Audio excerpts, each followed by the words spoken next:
Hai teman-teman, selamat datang di channel Raja Spoiler. Apa kabar kalian?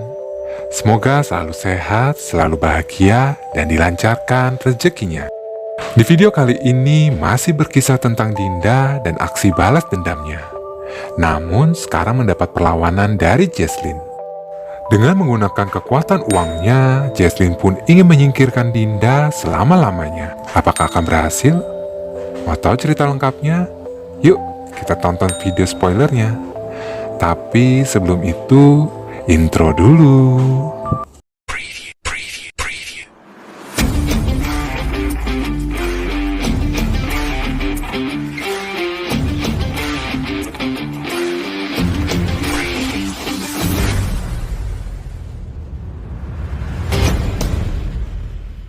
Raja Spoiler.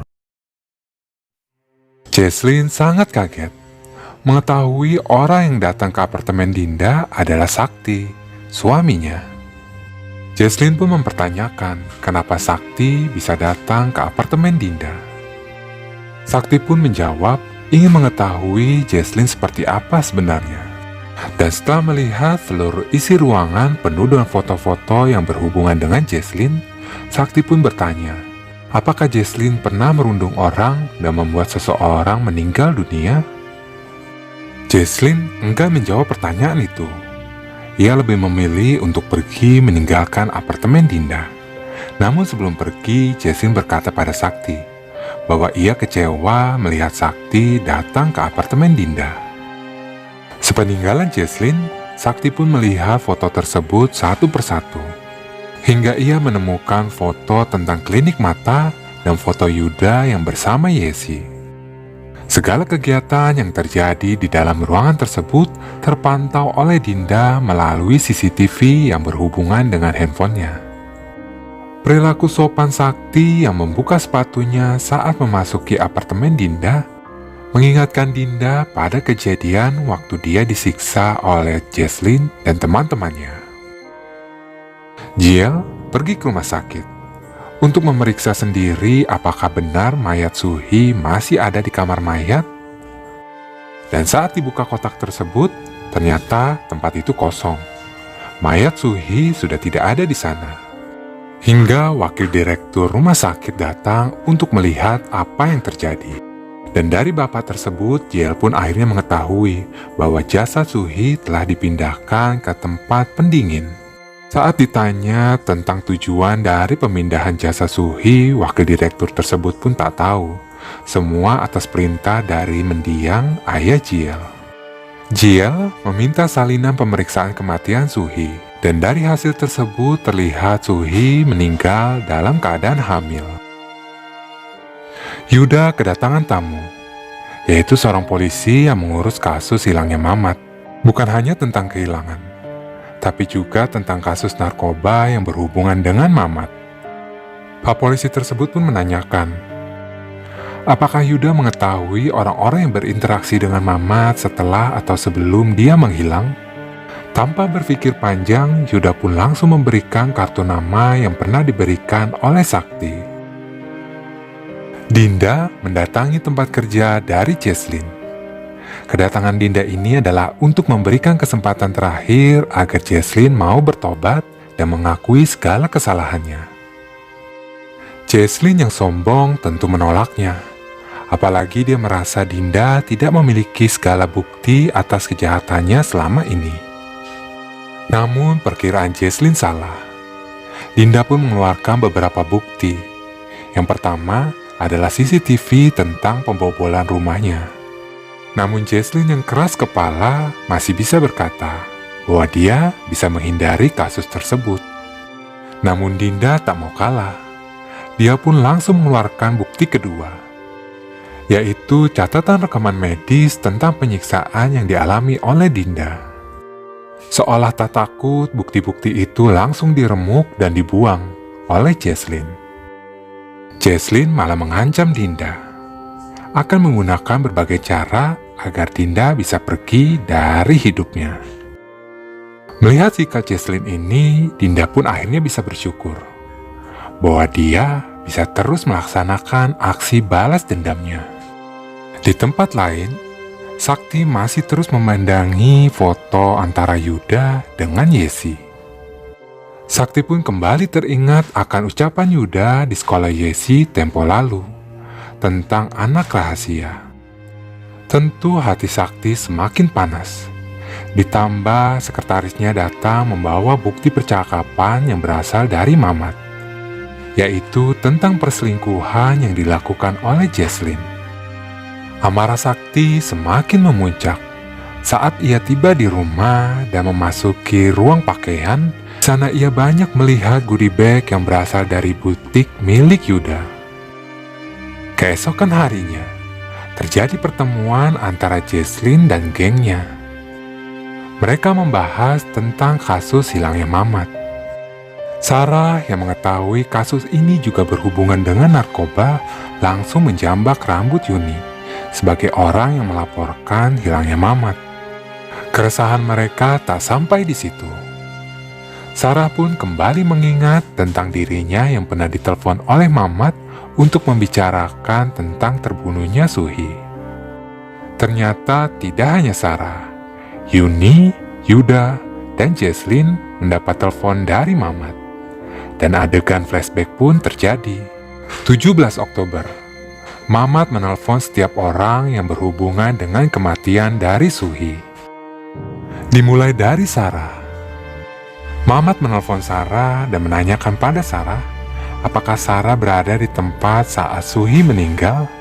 Sarah yang merasa tak tahu menahu tentang kematian Suhi langsung menutup telepon dari Mamat. Tak lama kemudian Mamat pun langsung menghubungi Yuda. Pada Yuda, Mamat meminta sejumlah uang untuk aksi tutup mulut agar dia tidak membeberkan aksi penggelapan dana yang dilakukan oleh Yuda. Selain itu juga, Mamat mengancam tentang aksi Yuda yang memberikan alibi pada Jesslyn saat kejadian pembunuhan Suhi. Yuda yang masih tak mengerti apa yang terjadi mengira Mamat dalam keadaan mabuk. Ia pun mengabaikannya. Pada Yuni, Yuda menelpon untuk mengajak wanita itu pergi bersamanya ke Rusia untuk menghindari kasus pembunuhan dari Suhi. Namun Yuni menolak. Dan yang terakhir adalah Jesslyn. Mamat mengajak Jesslyn untuk bertemu. Jesslyn pun menyanggupinya bertemu pada pukul 11 malam. Apa yang sebenarnya terjadi pada Mamat? Dan kembali kepada masa sekarang. Mereka pun saling mengungkapkan alibi mereka masing-masing. Hingga semua mata tertuju pada Jesslyn. Merasa tertuduh, Jesslyn pun langsung meninggalkan teman-temannya itu. Jesslyn pergi menuju gedung tempat di mana Suhi terbunuh. Ia kembali teringat akan kejadian Suhi yang terjatuh dari gedung tersebut. Dan kesadarannya pun kembali. Jesslyn menelpon petugas SIN untuk mengajak ketemuan. Saat bertemu, Jesslyn pun membahas tentang label namanya yang dikirim seseorang ke kantor polisi. Jesslyn pun takut akan ada saksi yang melihat kejadian terbunuhnya Suhi. Namun, petugas SIN berusaha meyakinkan Jesslyn bahwa label tersebut sudah dimiliki oleh ibu Jesslyn dan mayatnya Suhi sudah membusuk di tempat penyimpanan mayat. Jadi, akan sulit jika kasus ini dibuka kembali. Mendengar hal itu, Jesslyn pun sedikit lega. Darmi berlari kencang menuju rumahnya. Karena ia mendapat kabar bahwa Susi menjadi bulan-bulanan dari ayahnya. Tiba di rumah, Darmi mendapati Susi sedang duduk dengan wajahnya yang penuh luka. Pada Susi, Darmi pun meminta maaf dan menanyakan pada anaknya apakah ia mau pergi ke suatu tempat yang jauh. Darmi pun berjanji jika Susi mau pergi ke sana, dia akan menyusulnya nanti. Dan adegan pun berganti pada Dinda yang sedang mendaftarkan tentang kepergian Susi ke luar negeri. Jiel mendatangi ibunya. Kedatangan Jiel menemui ibunya adalah untuk menanyakan apakah boleh ia menggunakan pisau bedahnya untuk menjadi algojo, membantu membalaskan dendam dari orang yang ia cintai. Ibunya pun tak akan menghentikan tindakan Jiel, asal jangan sampai Jiel tertangkap. Dinda pergi ke rumah gurunya untuk mengambil berkas-berkas kematian dari Suhi. Pada gurunya, Dinda pun menceritakan bagaimana ia mendapatkan berkas-berkas tersebut. Berkas-berkas itu ia dapatkan dari Ibu Suhi dan dari Jiel. Gurunya pun sampai menangis setelah mengetahui Suhi meninggal dalam keadaan hamil. Meninggalkan rumah gurunya, Dinda pun kembali ke apartemennya untuk membereskan segala foto-foto yang ia pajang. Di sana, Dinda membereskan satu persatu foto-foto tersebut, hingga ia menyadari bahwa ada satu foto yang hilang, yaitu foto dari suami Darmi. Mengetahui hal itu, Dinda pun langsung menghubungi Darmi dan memberitahu bahwa keberadaan Darmi telah diketahui oleh Jesslyn. Mengetahui dalam bahaya, Darmi pun segera memutuskan hubungan telepon dengan Dinda. Tak lupa ia menyembunyikan kamera miliknya. Hingga Jesslyn datang dan mengetuk kaca mobilnya. Darmi berpura-pura tidak mengenalnya. Namun Jesslyn langsung mengancam akan bermain-main dengan Susi, putri Darmi. Darmi yang merasa terpojok memohon ampun pada Jesslyn. Jesslyn akan memaafkan Darmi jika dia mau menjadi mata-matanya. Dan dengan terpaksa, Darmi pun menjadi anak buah dari Jesslyn. Mengetahui Susi dalam bahaya, Darmi pun segera membereskan barang-barang Susi dan mengajak anaknya pergi menggunakan mobil. Keesokan pagi di sekolah, Dinda masih terus menghubungi Darmi, namun tak ada jawaban. Hingga datang Pak Solihin menghampiri Dinda, mengabarkan bahwa nanti sore ada rapat sekolah. Dalam rapat tersebut, secara sepihak Pak Solihin menentukan Dinda untuk mengurus segala keperluan dari karya wisata sekolah. Dinda pun menyanggupinya, meski melihat wajah guru-guru yang lain tak enak hati padanya. Di kediaman Yuda, Yuda sedang mempersiapkan kamar untuk Yesi. Ia memesan banyak perabotan yang dikira bakal dapat menyenangkan hati Yesi. Hingga seorang pengangkat barang berbasa basi padanya. Petugas tersebut mengatakan pada Yuda bahwa anak muda zaman sekarang yang telah memiliki anak menghindari untuk memelihara hewan peliharaan berbulu. Hal itu dikarenakan tidak baik untuk pernapasan anak-anak. Mendengar hal itu, Yuda pun menjadi kepikiran. Ia menatap lama anjing peliharaannya. Dinda menelpon Yuni. Ia memberikan tugas kedua untuk Yuni agar dapat memancing Jesslyn pergi ke suatu tempat. Karena dalam ancaman Dinda, Yuni pun tak bisa mengelak tugas tersebut. Hingga datang Pak Udin mengabarkan bahwa ada seseorang yang mencari Dinda di tempat parkiran. Saat Dinda melihat orang tersebut, dia hanya bisa diam terpaku. Orang tersebut adalah ibu kandungnya. Ternyata semua ini adalah ulah Jesslyn. Jesslyn pergi menemui ibu kandung Dinda. Pada ibu Dinda, Jesslyn menawarkan uang yang banyak.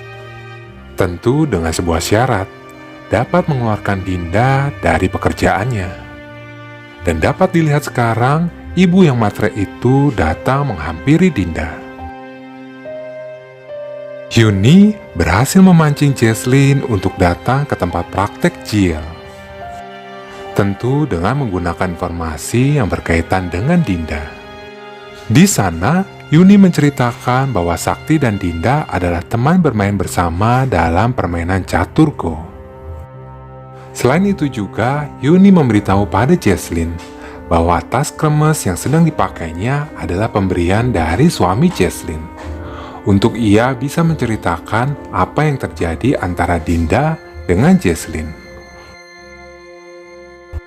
Di tempat lain, Pak Sin yang baru keluar dari kantornya melihat anak buahnya sedang digelandang oleh polisi. Mereka tertangkap karena sedang berjudi. Tentu untuk mengeluarkan anak buahnya itu mudah bagi Pak Sin. Petugas Sin pun menanyakan dari mana anak buahnya mendapatkan uang untuk berjudi. Mereka pun menceritakan bahwa uang tersebut didapat dari Dinda sebagai ganti rugi atas sebuah kecelakaan. Mendengar hal itu, Pak Sin pun langsung marah dan menghajar anak buahnya hingga babak belur. Karena tanpa sadar, kegiatan penguntitan mereka telah diketahui oleh Dinda. Dinda pergi ke lokasi rumah Darmi untuk memastikan keadaan wanita itu. Hingga tak lama kemudian, sebuah pesan datang dari Darmi. Darmi mengajak Dinda untuk ketemuan di suatu tempat. Saat bertemu, Darmi pun menceritakan tentang apa yang ia alami setelah bertemu dengan Jesslyn. Darmi pun meminta pada Dinda agar tidak salah paham, karena sekarang ia bekerja dengan Jesslyn. Dan Darmi pun menitipkan Susi pada Dinda. Dinda membawa Susi ke tempat yang dirasa paling aman, yaitu rumah gurunya. Susi akan berhenti sekolah dan akan melanjutkan sekolahnya nanti di Amerika. Susi diminta untuk selalu percaya akan pilihan yang telah dibuat oleh ibunya, karena tujuannya adalah untuk melindungi dirinya. Lagi dan lagi, mulai terjadi pertengkaran di rumah tangga Sakti dan Jesslyn. Pertengkaran kali ini dipicu akibat Sakti yang menemui Yuni.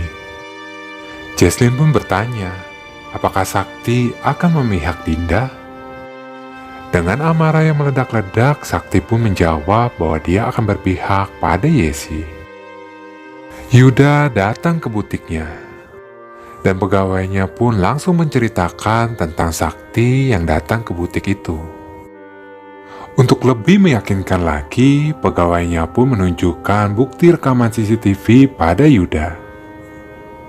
Yuda pun bertanya pada pegawainya, berapa lama CCTV ini disimpan? Pegawainya pun menjawab 30 hari CCTV ini disimpan. Namun pada tanggal 19 Oktober, rekaman CCTV dihapus atas permintaan Jesslyn. Tentu Yuda menaruh curiga. Apa yang sebenarnya terjadi pada tanggal 19 Oktober? Polisi yang menangani kasus menghilangnya Mamat mendatangi klinik Jiel. Hal itu dikarenakan Jiel adalah orang terakhir yang melakukan panggilan pada nomor Mamat. Polisi pun menanyakan kenapa Jiel menelpon Mamat. Pada polisi tersebut, Jiel pun menceritakan tentang kasus bunuh diri yang terjadi pada tahun 2004, di mana jasadnya masih tersimpan di rumah sakit tempat dulu Jiel bekerja. Mamat yang pada waktu itu mendatangi kamar mayat dikira oleh Jiel adalah keluarganya, makanya Jiel menghubungi Mamat. Jesslyn mendatangi klinik Jiel. Ia ingin melakukan sebuah treatment kecantikan dengan memilih anestesi tidur sebagai pilihannya. Setelah anestesi itu disuntikan, Jesslyn pun disuruh untuk menghitung mundur dari 10. Dan pada detik-detik inilah ingatan Jesslyn yang bertemu dengan Mamat dibuka oleh Jiel. Jesslyn pun kembali mengingat tentang pertemuan dia dengan Mamat terakhir kali. Di butik milik Yuda, pertemuan itu terjadi. Mamat menyebut nama Suhi dan mengatakan bahwa jasad wanita itu masih tersimpan di rumah sakit. Mendengar kata-kata itu, wajah Jesslyn langsung berubah. Ditambah Mamat memiliki bukti yang meyakinkan bahwa Jesslyn sedang berada di sana saat Suhi terbunuh. Diperas dengan 1 miliar won, Jesslyn pun langsung kalap, memukul kepala Mamat dengan botol minuman keras. Tak hanya sekali, bahkan hingga 2 kali hingga Mamat tak sadarkan diri. Dan terdengar suara-suara yang memanggil nama Jesslyn, membuat Jesslyn tersadar dan bangun dari tidurnya. Saat Jesslyn tersadar, yang dilihat adalah Jiel, yang dipenuhi dengan senyum kemenangan. Apa yang sebenarnya terjadi pada Jesslyn? Moto kelanjutannya, tunggu video selanjutnya.